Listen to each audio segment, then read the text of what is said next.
Hello बच्चों। तो आज हम लोग स्टार्ट करने वाले हैं मोमेंटम एंड इम्पल्स। कुछ बच्चों ने बोला है कि सर मोमेंटम और इम्पल्स का एक वीडियो हो जाए, तो उसको पढ़ सकते हैं, बाद में भी देख सकते हैं, रेफर कर सकते हैं, राइट। तो keeping in mind the need of the student, I am going to explain something important in this, right. It's very very important one, class 11th के लिए भी, और आपको अगर कॉम्पिटिटिव एग्जाम में भी अगर अपियर होना है, नीट में अपियर होना है, या मेडिकल या इंजीनियरिंग किसी भी एग्जाम में अपियर होना है, तो this is equally important for all exams, right बच्चों। आओ देखते हैं। तो बच्चों सबसे पहले हमें ध्यान देना पड़ेगा ये मोमेंटम क्या चीज है, राइट।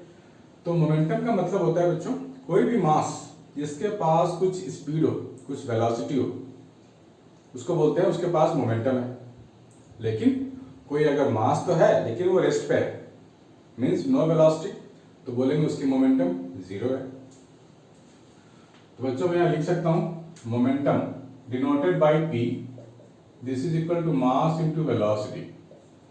ये momentum is equal to what, mass into velocity. तो ये बच्चों ये क्या है, this is a vector quantity, vector quantity है ना, क्योंकि वेलोसिटी इन्वॉल्व है यहाँ पे, which is a vector quantity, and of course mass is a scalar quantity।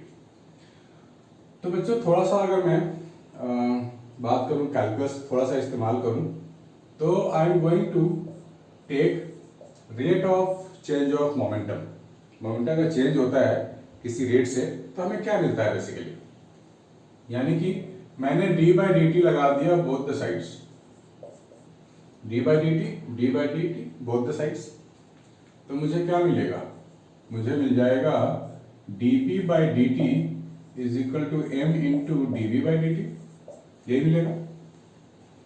अब बच्चों ध्यान दो, dv बाई डी टी क्या चीज होता है, राइट। हम लोगों ने पढ़ा था ना 11th के बिल्कुल स्टार्टिंग में, या 10th में भी पढ़ा, 9th में पढ़ा था, सॉरी। तो 9th में हमें बताया गया था कि rate of change of velocity that is equal to acceleration only. dv by dt, dv क्या है, चेंज इन वेलोसिटी, dt क्या है, small time taken. So dv by dt को हम लोग क्या बोलेंगे, rate of change of velocity, that means acceleration. So I can right m into a, acceleration. अब मास इनटू एक्सेलरेशन बेटे हम सबको पता है क्या होता है, फोर्स होता है।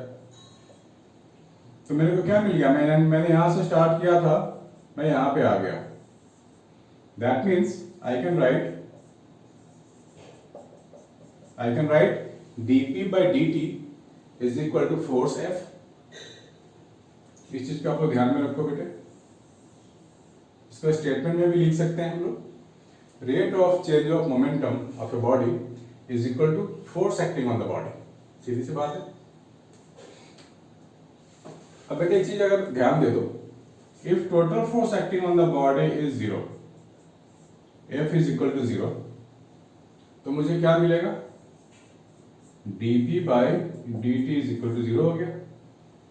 तो किस चीज का डिफरेंशिएशन जीरो होता है, मतलब rate of change of momentum is zero, rate of change मतलब change, rate of change zero आ गया, दैट मींस किसी का अगर चेंज की वैल्यू जीरो है, दैट मींस व्हाट, वो कांस्टेंट क्वांटिटी है।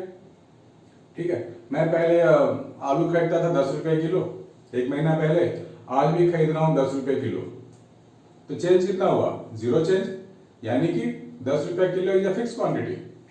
That means I can write momentum और p is a fix quantity, constant.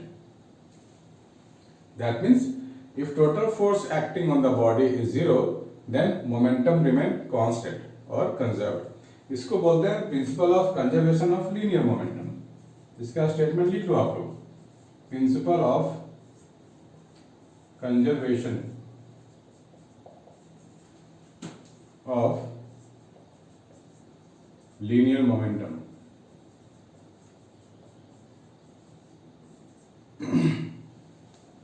Right, तो इसे क्या बोलेंगे हम लोग, इफ टोटल फोर्स, इसका स्टेटमेंट लिखना पड़ेगा हमें, if total force acting on the body is zero, then linear momentum remain constant और कंजर्व्ड। ठीक है बच्चों, इस वीडियो को आप लोग पॉज करके या बार बार करके आप लिख सकते हो जो मैं बोल रहा हूँ। मैंने क्या बोला?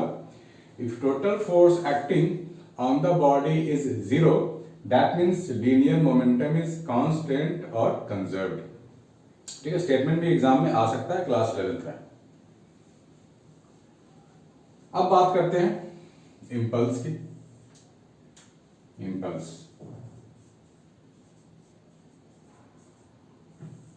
इंपल्स के बेटे हमारे पास बहुत सारे एग्जाम्पल हैं डे टू डे लाइफ में। जैसे हमने बैडमिंटन खेला, शॉट मारा, राइट, फुटबॉल खेला, किक मारा, या फिर हथौड़े से नेल को मारते हैं ना, नेल्स को। तो इसमें क्या होता है कि force applied for short time interval. हमने कील को अगर ठोकना है, मैं क्या करूंगा, वहां पे तो मैं रखूंगा नहीं, मार के हटाऊंगा, ऐसे बार बार मारना पड़ेगा, मारो हटाओ, मार दो हटा दो। That is impulse we are imparting again and again and again. Means force applied for short time interval. इसको आप लिख लो बच्चों। Impulse means force applied for short time interval. That means impulse का जो फॉर्मूला होगा वो क्या होगा? Force into time, यानी कि न्यूटन, और ये हो गया second. So Newton into second is nothing but impulse only. वापस इस फॉर्मूले में आप लोग आ जाओ, तो मुझे क्या मिल रहा है? dp by dt is equal to force, और you can say dp is equal to f dt. So force into time, impulse हो गया ना, that is also equal to dp. That means मेरे पास तो दो फॉर्मूला बन गए impulse के, एक तो force into time, दूसरा दोनों तो इक्वल है ना, dp means change in momentum. तो ये जो dp हम लोग लिखते हैं जनरली, वो क्या लिखते हैं? Momentum final minus momentum initial. तो डिपेंड्स अपॉन क्वेश्चन कि उसमें गिवन इंफॉर्मेशन क्या है। सिर्फ मास वेलोसिटी इज गिवन है, तो हम लोग चेंज इन मोमेंटम निकाल लेंगे तो हमारा इंपल्स आ जाएगा। कभी कभी सिर्फ फोर्स और टाइम गिवन होगा तो डीपी को तो लगा ही नहीं सकते, उस केस में क्या लगाएंगे? Force into time. कभी कभी दोनों अप्लाई करना पड़ता है, फोर्स टाइम गिवन होगा, वेलोसिटी गिवन होगा, मास गिवन नहीं होगा, right. So keep your minds open, दिमाग की सारी खिड़कियां खोल के रखो और तब क्वेश्चन को सॉल्व करो। कुछ सॉल्व एग्जांपल, मैं कुछ एग्जांपल भी बता दूंगा, आप कुछ अपने बुक से सॉल्व एग्जांपल भी देख सकते हो, and then start attempting the question. ये हमारा कॉन्सेप्ट था। दूसरी बात, हमारे को इंपल्स के टाइम ध्यान रखना है। मान लो ये फ्लोर है, बॉल ऐसे आ रहा है, बॉल यहां पे स्ट्राइक करेगा, फिर मान लो इधर चला गया, हमारे को बोला जाएगा फाइंड द इंपल्स। तो बेटे इंपल्स में क्या होता है ना कि अगर कोई मूविंग ऑब्जेक्ट किसी सरफेस के कांटेक्ट में आया तो ये जो कांटेक्ट फोर्स है ना हमेशा ऊपर लगता है, राइट। तो हमारे को अगर इंपल्स बोला जाएगा फाइंड करने के लिए, क्या बोला जाएगा? अगर इंपल्स फाइंड करने के लिए बोला जाएगा तो हम लोग क्या करते हैं? परपेंडिकुलर कंपोनेंट ऑफ मोमेंटम चाहिए। क्या चाहिए? नोट कर लो आप इस चीज को, मैं यहां लिख देता हूं note.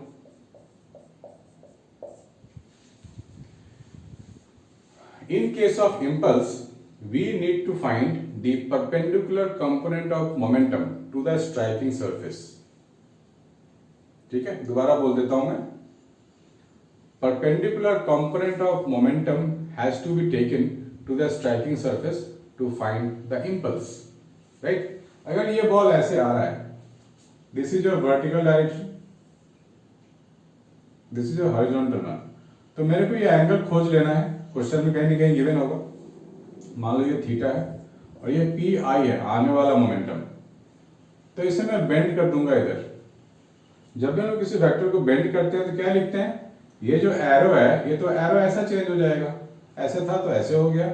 So this is your P I cos theta. ये हो गया perpendicular momentum of the striking surface, आने वाला इनिशियल। अभी जाने वाला ये मोमेंटम है, तो मैं क्या करूंगा? इस एंगल को फाइंड करूंगा। This is your P F, जाने वाले मोमेंटम को मैंने नाम दे दिया पी एफ। नाम कुछ भी दे सकते हैं, P1 P2 नाम भी दे सकते हैं। अब मैं इसको बेंड कर रहा हूं, ये वाला इधर एरो, तो this arrow will be like this, so we can write p f cos alpha, है ना। मोमेंटम का ये कंपोनेंट नीचे, एक कंपोनेंट के ऊपर, and both the components are perpendicular to the striking surface. अब मैं ये फॉर्मूला लगा लूंगा, then I can find the impulse. ठीक है बच्चों, अब आप लोग इसको नोट डाउन करो, उसके बाद कुछ क्वेश्चन सॉल्व करेंगे हम लोग।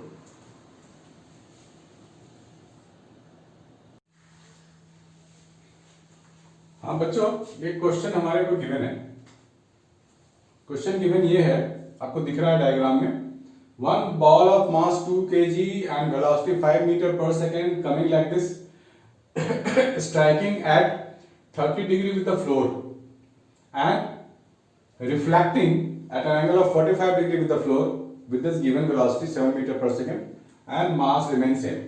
ये कहीं टूट फूट नहीं रहा है, mass is constant।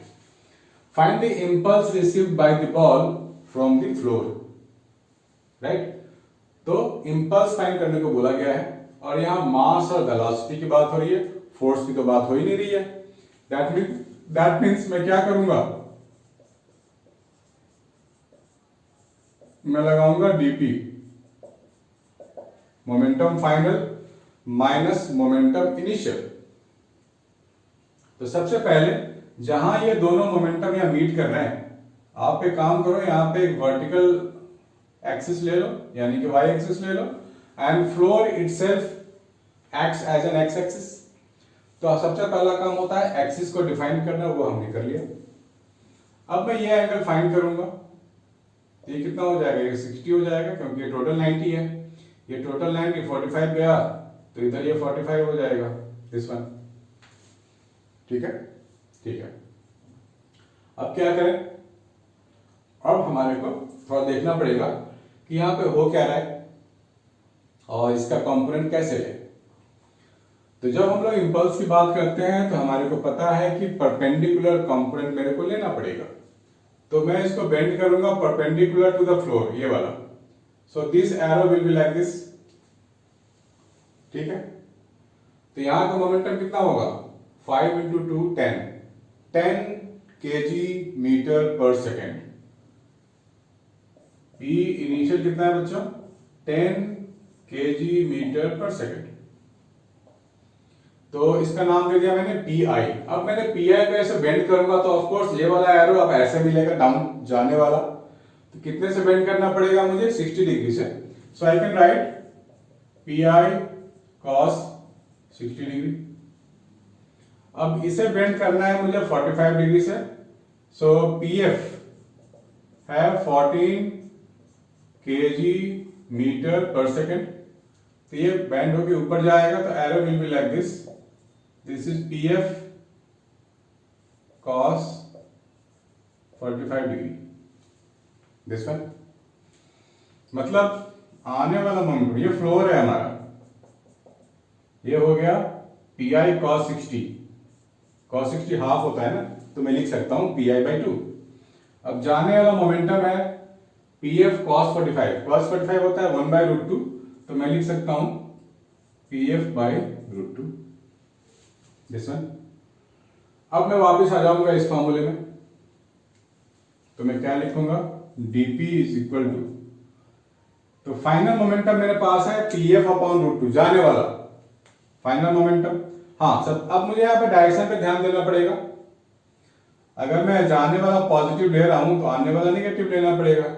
आप इसका उल्टा भी ले सकते हो, इट डजंट मैटर, जो भी आएगा, कभी कभी पॉजिटिव आएगा आंसर, कभी नेगेटिव आएगा, depending upon the sign used. तो उसके बारे में टेंशन बिल्कुल नहीं लेने का है। पॉजिटिव आ रहा है तो पॉजिटिव लिखो, नेगेटिव आएगा तो नेगेटिव लिखो, doesn't matter, you will get full marks.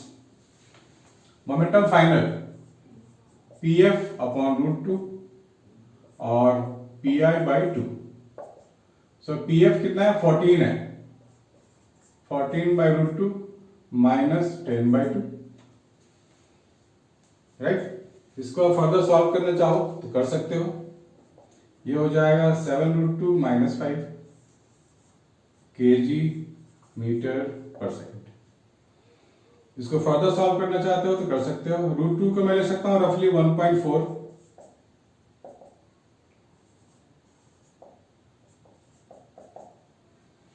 9.8 में से 5 गया तो 4.8 kg metre per second, this one. ठीक है बच्चों। इसको नोट डाउन करो, हम लोग दूसरा क्वेश्चन करते हैं अभी।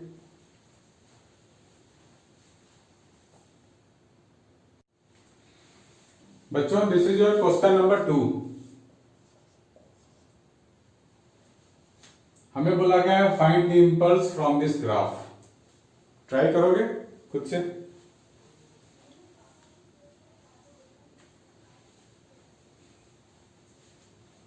इजी है बच्चों, चाहो तो कर सकते हो, है ना, काफी सिखा दिया है तो काफी सीख चुके हो। नहीं होता है तो कोई बात नहीं, मैं तो करने वाला हूं, या आपने तो वीडियो को पॉज करके खुद से करके देखो।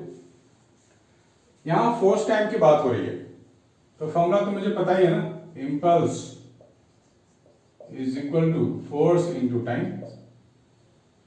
यानी कि अगर मैं एरिया फाइंड कर लूं, फोर्स टाइम ग्राफ का एरिया, तो मुझे क्या मिलेगा? इंपल्स ही तो मिलेगा। और ये काफी सिंपल ग्राफ है, कोई बहुत कॉम्प्लिकेटेड ग्राफ भी नहीं है। तो दिस इज योर रेक्टेंगल, यहां से यहां तक, और दिस इज योर ट्राइंगल। दोनों का एरिया फाइंड करके ऐड कर लें तो हमें पूरा इंपल्स आ जाएगा 10 सेकेंड के लिए। हमें क्या बोला गया? Find the impulse from this graph. ये नहीं बोल रहा है कि 6 के लिए या 10 के लिए, तो आप पूरा फाइंड कर दो। कभी कभी एग्जाम में टाइम बाउंडेशन आपको दी जाएगी कि find the impulse during this 6 seconds या फिर बिटवीन 6 to 10, तो आपको क्वेश्चन ध्यान से पढ़ के फिर अप्लाई करना पड़ेगा। यहां पूरा एरिया फाइंड कर लेते हैं, तो मैं लिख सकता हूं यहां इंपल्स इज इक्वल टू, यहां से यहां तक 10 यूनिट है, 10 इंटू 6 यानी 60, और ट्राइंगल राइट एंगल ट्राइंगल है ना, तो फॉर्मूला क्या होगा? Half into base, half into base into height, this is your 2। 60 plus 20 80 kg metre per second, this is your impulse. है ना इजी? बहुत इजी है। क्वेश्चन नंबर 3 भी आप लोग देख लो। Question number 3, a bullet is moving, ये 100 ग्राम का बुलेट है, इसकी स्पीड है 10 मीटर पर सेकेंड, और ये किसी वॉल में गया और एम्बेड हो गया, फंस गया, इसके आगे मूव नहीं कर पा रहा है। This is your wall. बोला गया है find the impulse of the bullet, impulse of bullet. तो यहां की वेलोसिटी 10 मीटर पर सेकेंड, यहां की वेलोसिटी 0। ठीक है बच्चों? तो यहां फोर्स की बात नहीं हो रही, या फिर से मास और वेलोसिटी की बात हो रही है। So we can say dp p final minus p initial. अब p फाइनल तो 0 है, इनिशियल मेरे पास गिवन है। मास कितना लेंगे? ग्राम में है तो 1000 में कन्वर्ट कर दो, बाय डिवाइडिंग 1000 से डिवाइड कर दो, केजी में कन्वर्ट करना पड़ेगा, इंटू 10। सॉल्व कर लेंगे तो यार -1 kg metre per second, this is the impulse of the bullet. ठीक है बच्चों, प्लीज नोट इट डाउन।